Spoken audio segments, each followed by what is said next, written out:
Audio on demand from Vision Christian Media. Foundations. But in how they behaved and the things that they did, Jesus was pretty scathing towards them. We understand why he was angry with the Pharisees. We understand why he was cranky with the Sadducees, but the scribes, why the scribes? The scribes were copying the Bible. Foundations. Understanding the Jewish foundations of our Christian faith. With Robbo Robinson and Mandy Warby.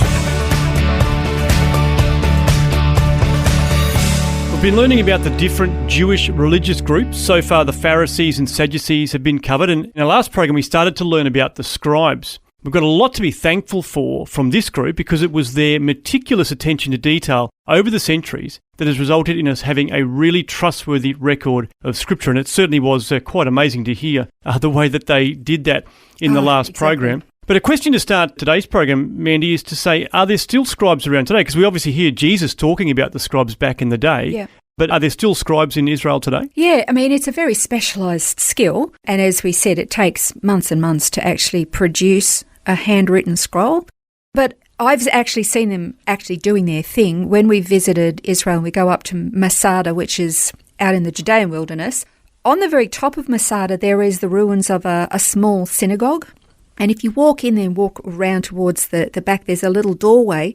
And most of the times we've been there, there is usually a middle-aged to elderly scribe, and it's air-conditioned for him, thankfully, because it's stinking hot there, I tell you, in the summer. And he has got a master scroll there, and he has his parchments out, and he's using what looks like to be an old-fashioned quill, like a quill type pen. Wow. And he is copying Torah scrolls. Wow. And so we've been able to watch him do his thing. It's really quite fascinating. That's amazing. Yeah. So, yeah, as you said, last time we started learning about the scribes. There are two different branches in the scribes, the religious ones and the more civil-minded ones. We're focusing on the religious ones. And you read about scribes all the time in the New Covenant.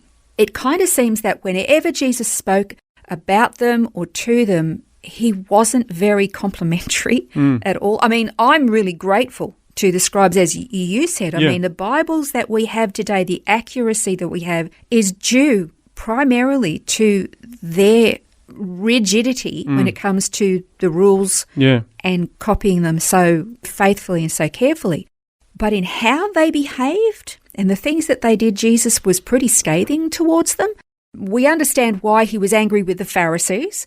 We understand why he was cranky with the Sadducees, but the scribes, why the scribes? The scribes were copying the Bible. That's why you think that's a good thing, so he wouldn't be upset about that. Yeah, what's to be cranky about? The scribes were theologically aligned with the Pharisees, so they were conservatives. They knew the scriptures intimately, probably better than anybody, because they were copying them. They were known as the teachers of the law. They knew it back to front. But when Jesus spoke to them, he was scathing. Well, a great example of that is in Matthew 23, in verses 14 and 15, Jesus said, "Woe to you, scribes and Pharisees, hypocrites, because you devour widows' houses, and for a pretense you make long prayers. Therefore you'll receive greater condemnation. Woe to you, scribes and Pharisees, hypocrites, because you travel around on sea and land to make one proselyte, and when he becomes one, you make him twice as much a son of hell as yourselves." So he's not mentioning his words there, is he? I'd rather be called a brood of vipers. That's brutal. Yeah. Like, it's really savage. And where did Jesus meek and mild go? He goes on in that chapter calling them blind guides because they manipulated and tortured the scripture so badly, creatively tying people up with so much tradition that they could extort so much out of them for their own personal gain and power. They would fixate on the tiniest elements of the law and their own traditions, keeping the masses bowed, like crushed, but submitting to them. They had so much power, and Jesus described this as straining out a gnat or swallowing a camel, completely missing the whole point of the scripture in the first place.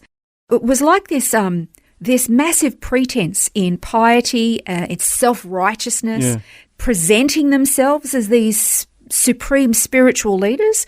And he finished by telling them that they were filled with robbery and self-indulgent, that they were tombs that looked glorious on the outside but were filled with rotting corpses inside. That's so brutal. Yeah, absolutely. That's really savage. He's basically saying they were filled with unrighteousness and lawlessness. And I guess you can understand, because of their intricate knowledge of the scriptures and the authority that they were given within the community, you could probably understand what's going on there, because they're able to sort of twist the scriptures for their own gain. Well, they were feathering their own nests at the expense of their people, but they were using the law to do it. And this is what made Jesus so cranky. When I would read it, I think, what does it mean when it says you devour widows' houses? What does that even mean? Yeah. And I remember listening to a message by Dr. John MacArthur, and I've got a quote from his message to share because it explains what that means to devour widows' houses, okay? Quote, "A widow would have an estate, and she would want to make sure that it was secure and safe. And so she would bring a scribe to take care of the legal work to protect her estate. And while pretending to protect her estate, he would take it. They would mismanage the property of widows. They would abuse the hospitality of widows, living in their houses, taking up the space in their homes, eating their food in a gluttonous fashion and making excessive demands, leeching off them. They would take money from older widows with deficient mental powers. As the older women lost their ability to reason and think what was going on, they would steal them blind. Then they would take the house of a widow in pledge for the debt that they were owed for all of their legal services. And when the widow died, they would own the house. Nothing would be left if she had any children. They demanded that the widows give purchase for blessing from God, as they demanded from everybody in their system," end quote.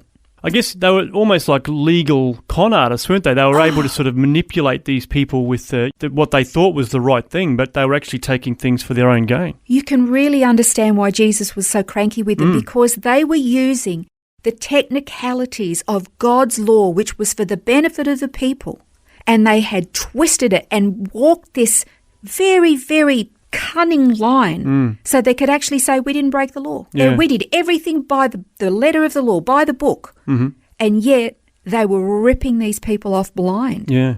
And, this you could almost say, oh, it's kind of like the legal system today. Yeah, that's right. Kind of. I mean, how many people end up in legal battles? They can lose everything, even if they win. They lose it all to the legal eagles. That's right, yes. You get it all. The lawyer gets paid and everybody else misses out. Exactly. So you can understand why Jesus was so cranky with them. Yeah, so Jesus was scathing of these men. He was brutal in both his assessment and his condemnation of them. We like to think that Jesus is this very mild, gentle, patient man, full of love and tolerance. Can I say he was? He was with the masses. But for those who actually said that they represented God, that they were the mouthpiece of God, that they were the experts in God's law, these were the people that were supposed to shepherd and guide and counsel and lead the people in God's truth. And what they had done was they'd got themselves into a position where, and I want to say this guardedly, it's a thought that's just come to mind, but they almost got themselves to the point where they held the position that God was supposed to have. Yeah, that's right. The people had to obey them or they'd be excommunicated, they'd be kicked out of the synagogue, they'd be social outcasts. They literally had to bow and scrape to the machinations of these religious leaders who, they knew God's law, they wrote it out every day. Yeah. And the people were at their mercy. And yeah, I get why Jesus was so cranky with these men.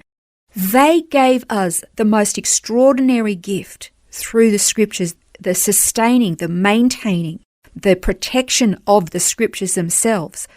But boy, oh boy, they were masters at abusing and twisting it for their own gain. Such a sad outcome, but certainly, something we can be very thankful for, that we have the Bibles we have today as a result of the work not of all the scribes were, and not all the Pharisees were, because we know that there were some of them, they were really righteous, godly men. It's just that they were in the minority. Yeah, sadly. Well, that wraps up our study of the Scribes. Next time we're going to start to look at the Essenes on foundations. This has been Foundations, a look at the Jewish foundations of our Christian faith. For study notes, resources and more, see vision.org.au/foundations. Thanks for taking time to listen to this audio on demand from Vision Christian Media. To find out more about us, go to vision.org.au.